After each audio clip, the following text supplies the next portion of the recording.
Juliana dos Santos says she had been a war trophy for 22 years when she decided it was time to escape the man she claims kept her a prisoner and a slave.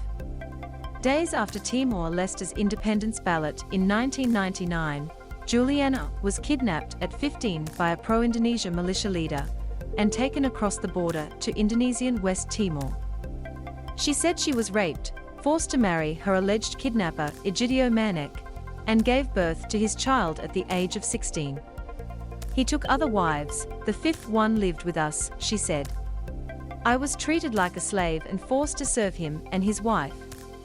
All the household chores, including tending the fields, were left to me. Juliana said her captor was abusive. Sometimes he would beat me until my eyes were black and swollen, she said. I would just stay silent because the children were still small and I tried to be patient. But in January this year, Juliana could take no more. With her children's encouragement, she made a daring dash for the border. But she said her captor was not willing to let her go without a fight. He grabbed my hand and said I had to marry him. Juliana dos Santos and her family still live with the trauma of the day she disappeared.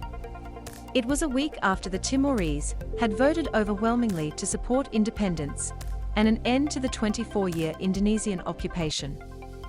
4 months leading up to the vote, militia gangs waged a campaign of terror across Timor Leste, and torturing those who supported independence, burning their homes and livestock, and deporting Timorese civilians by the truckload to West Timor. Pro-Jakarta militiamen are accused of waging a campaign of terror in Timor after people voted overwhelmingly for independence. Juliana and her family were among hundreds who had fled to the Catholic Church at Swai on Timor-Leste's south coast, as militia thugs backed by Indonesian soldiers circled with rifles, swords and machetes.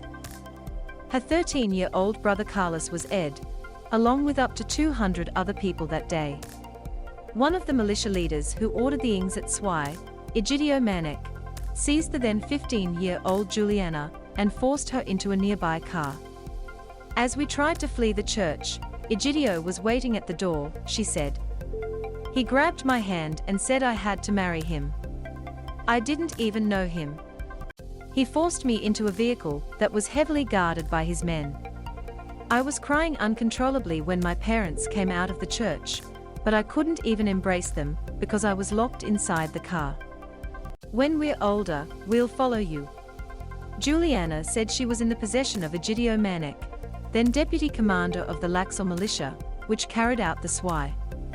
The United Nations administered special panel for serious crimes later indicted him and 13 others with crimes against humanity. Egidio Manek was charged with multiple counts of torture, rape, enforced disappearance, deportation and inhumane acts, many of them relating to the slaughter at Swai. The true role remains unclear because, like Juliana, hundreds of victims, and alive, were taken to West Timor. Some of the bodies were later recovered from mass graves. UN prosecutors also accused Egidio Manek of abducting Juliana dos Santos. But the trial never went ahead, because he and so many other militia members had disappeared into Indonesia. Juliana dos Santos said she was taken to live at Batan in West Timor with the captor who called himself her husband. Juliana said she was allowed to return to Swai a couple of times when there had been in her family back home.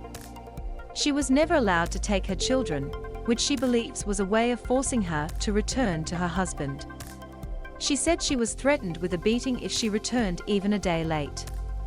But Juliana said it was her children who finally persuaded her to flee after their father threatened to stab their mother too.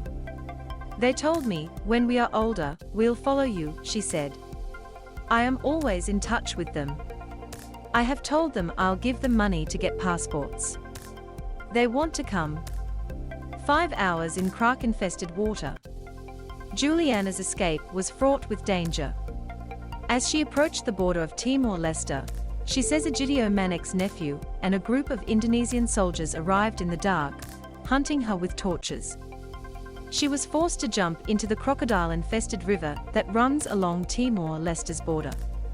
The water was as high as my neck, she said. I knew that the Indonesian soldiers were after me, and so I swam, grasping hold of the roots of trees to help keep me afloat. Juliana said she spent 5 terrifying hours in the water before she finally reached a bamboo grove on the Timor Leste side of the river.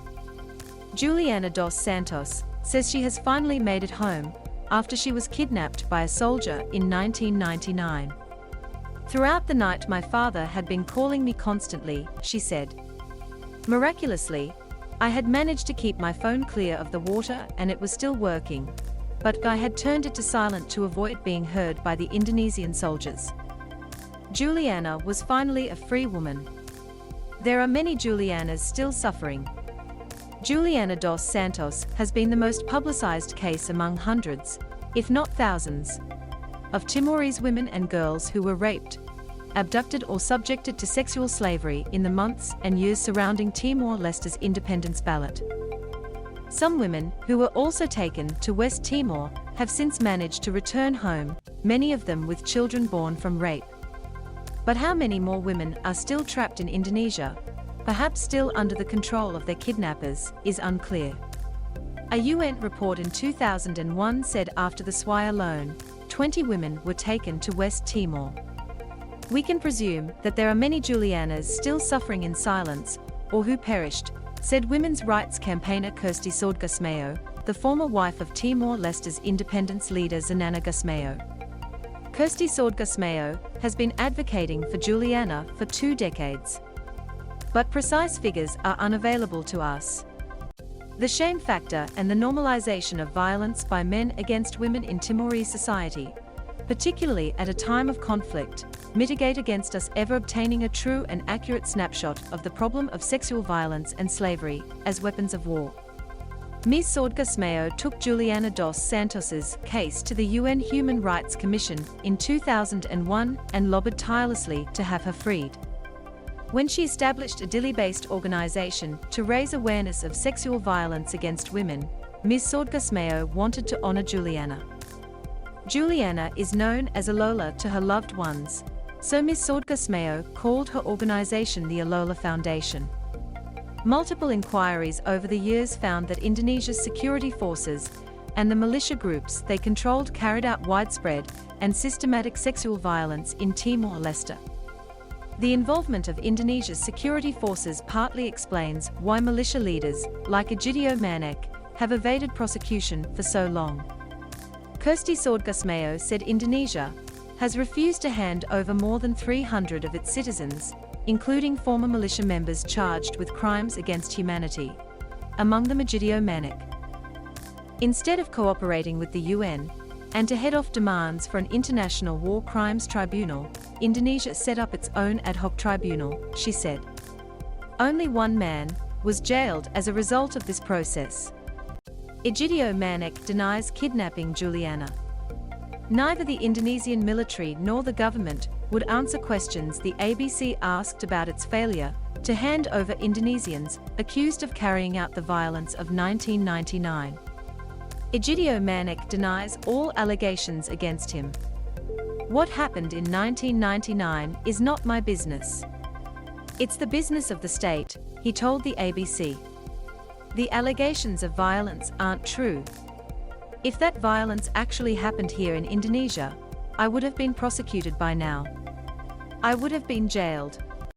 Egidio Manek denies taking part in the or holding Juliana against her will. While not denying he was a member of the Laxal militia, Mr. Manek said Juliana dos Santos had chosen to stay with him and their children in West Timor. If she wanted to go back to Timor-Leste, then she could have. But she said she would stay here because her husband was here, he said. There has been no violence. We worked together well as a couple. We built our home, we tended the garden, and took care of our paddy fields. What now for Juliana? Juliana plans to stay in Timor-Leste and hopes to build a house and run a small business to help support her parents. After 2 decades of her life were stolen, she said she wants her abductor to face justice. After 2 decades away, Juliana was given local ID papers so she could resume her life in Timor-Leste. He deserves to be punished for the suffering he caused me, she said.